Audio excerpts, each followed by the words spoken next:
د سولې خبرې او څلورو میاشتو کې وژنه. ویډیو تر پایه راسره وګورئ. سلام، وخت بخیر. که تر اوسه مو چینل نوي سبسکرایب کړی نو چینل در سره سبسکرایب کړئ.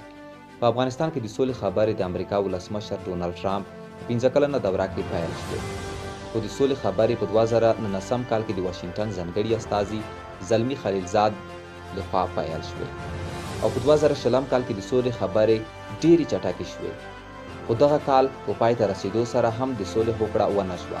اوس چې 2021 کال څلورمه میاشت پای ته رسیږي، د سولې خبرې هم روانې دي، خو په دغه څلورو میاشتو کې د ملکي وګړو مرګ ژوبله یعنې د 2021 کال لومړنۍ څلورو میاشتو کې 1983 ملکي وګړو ته مرګ ژوبله وختي ده چې 1583 یې وژل شوي او 1210 یې نور ټپیان دي. یوناما دفتر په ملکي وژنه اندېښنه څرګنده کړې او ویل شوي چې په دغه لومړنیو میاشتو کې د 2021 کال د ملکي تلفاتو کچه د تیر کال مودې په پرتله 90 سلنه لوړه شوې. یوناما وایي د تیر کال په پرتله په روان کال کې د ښځو وژنه 30% کې زیاتوالی راغلی او په ماشومانو کې یې هم 23% کې زیاتوالی راغلی دی.